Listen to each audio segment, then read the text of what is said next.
Hello students, আমি Nitish sir জ্ঞানজ্যোতি coaching সেন্টারের পক্ষ থেকে তোমাদের প্রত্যেককে জানাই আরো একবার স্বাগত।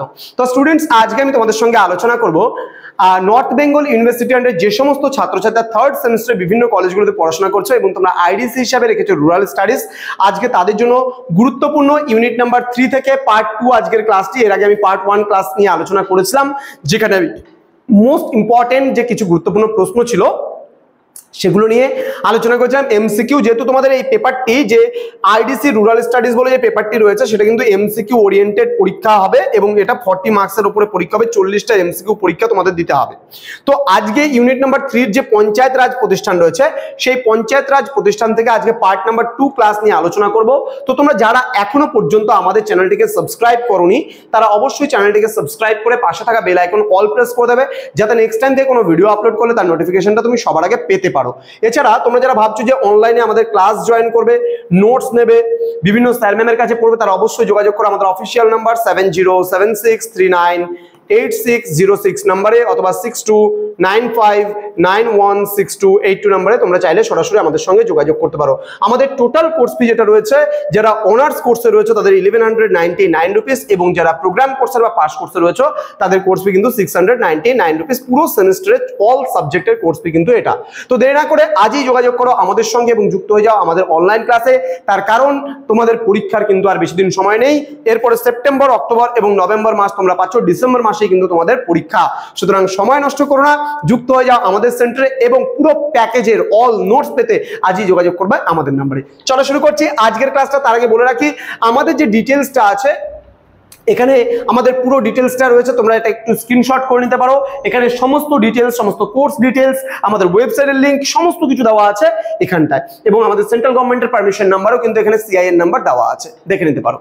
চলো শুরু করছি আজকের ক্লাসটা মোস্ট ইম্পর্টেন্ট কিছু গুরুত্বপূর্ণ এমসিকিউ প্রশ্ন নিয়ে। প্রথম প্রশ্ন আজকে, আর লাস্ট ক্লাসে আমি 10 নম্বর প্রশ্ন অব্দি আলোচনা করেছিলাম, আজকে তারপর থেকে গ্রাম পঞ্চায়েতের প্রধানকে, গ্রাম পঞ্চায়েতের প্রধানকে কি প্রধান বলা হয়, সভাপতি বলা হয়, গ্রাম প্রধান বলা হয় না গ্রামপাল বলা হয়?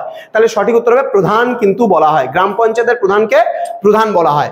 পরবর্তী প্রশ্ন, পঞ্চায়েত সমিতি গঠিত হয় কোন স্তরে, ব্লক স্তরে, গ্রাম স্তরে, জেলা স্তরে না রাজ্য স্তরে? সঠিক উত্তর হবে ব্লক স্তরে। ঠিক আছে, ব্লক স্তরে কিন্তু রয়েছে বিডিও, যার ফুল ফর্ম হলো ব্লক ডেভেলপমেন্ট অফিসার। ঠিক আছে, পরবর্তী প্রশ্নে আমরা চলে যাব। প্রশ্ন নম্বর 13। প্রশ্ন নম্বর 13 বলেছে পঞ্চায়েতের কার্যনির্বাহী বা কার্যাবলী সংবিধানে কোন তপশিলে অন্তর্ভুক্ত রয়েছে? এটা হবে একাদশ তপশিল বা 11th যে শিডিউল আছে সেই শিডিউলে। নেক্সট পরবর্তী প্রশ্ন, ভারতের সংবিধানের কোন অংশে পঞ্চায়েত রাজের উল্লেখ রয়েছে? এটা হবে পার্ট নাম্বার 9 এ। ঠিক আছে, নবম মানে পার্টে কিন্তু সংবিধানের যে পঞ্চায়েত রাজের ব্যবস্থা সেটা উল্লেখ করা রয়েছে।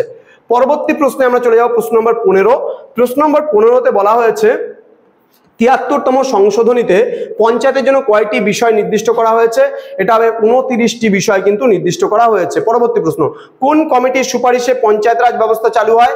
এটা হবে বলবন্ত রায় মেহতা কমিটির সুপারিশে কিন্তু পঞ্চায়েতি রাজ ব্যবস্থা পশ্চিমবঙ্গে চালু হয়েছিল। পরবর্তী প্রশ্নে আমরা চলে যাব। 17 নম্বর প্রশ্ন, এখানে বলা হয়েছে পঞ্চায়েত ভেঙে গেলে কত দিনের মধ্যে নতুন নির্বাচন করতে হয়? বলছে 6 মাসের মধ্যে। যদি পঞ্চায়েত ভেঙে যায়, পঞ্চায়েত মেম্বারদের যে মানে কি বলবো সংস্থা রয়েছে সেটা যদি ভেঙে যায় তাহলে 6 মাসের মধ্যে নতুনভাবে নির্বাচন করতে হবে। নেক্সট বলছে পঞ্চায়েতের আর্থিক অবস্থা পর্যালোচনার জন্য প্রতি 5 বছর অন্তর কে রাজ্য কমিশন বা স্টেট ফাইন্যান্স কমিশন গঠন করেন? তাহলে হবে এখানে রাজ্যপাল হচ্ছে সঠিক উত্তর। ঠিক আছে, পরবর্তী প্রশ্নে আমরা চলে যাব। পরবর্তী প্রশ্ন বলেছে যে গ্রাম পঞ্চায়েতের যে সভা সেই সভা কে আহ্বান করেন? গ্রাম পঞ্চায়েতের যে সভা আছে সেই সভা কিন্তু আহ্বান করেন গ্রাম পঞ্চায়েতের যে প্রধান রয়েছেন সেই প্রধান। পরবর্তী প্রশ্ন, পঞ্চায়েত সমিতির কার্যনির্বাহী প্রধানকে? ইনি হবেন বিডিও বা ব্লক ডেভেলপমেন্ট অফিসার। তো এই ছিল আজকের বা পরবর্তী পার্টের যে প্রশ্ন উত্তর, সেই প্রশ্ন উত্তর নিয়ে আলোচনা করলাম। এরপরে আসবে আমাদের আরো একটা পার্ট নাম্বার ইউনিট নাম্বার 3 থেকে পার্ট নাম্বার 3 এর উপরে আরেকটা ভিডিও আসবে, তাহলেই কিন্তু তোমাদের ইউনিট 3টা মোটামুটি শেষের দিকে হয়ে যাবে। তো স্টুডেন্টস যারা এখনো আমাদের চ্যানেলটিকে সাবস্ক্রাইব করনি তারা অবশ্যই চ্যানেলটিকে সাবস্ক্রাইব করে পাশে থাকা বেল আইকন অল প্রেস করে রাখো, যাতে নেক্সট টাইম থেকে কোনো ভিডিও আপলোড করলে তার নোটিফিকেশনগুলো তুমি সবার আগে পেতে পারো। অনলাইনে যুক্ত হতে চাইলে অবশ্যই আমাদের নাম্বারের সঙ্গে যোগাযোগ করো 6295916282 এবং 7076398606 নম্বরে তোমরা চাইলে সরাসরি আমাদের সঙ্গে যুক্ত হতে পারো। তোমাদের উজ্জ্বল ভবিষ্যৎ গড়ে তুলবো আমরা, এটাই কিন্তু আমাদের প্রতিশ্রুতি।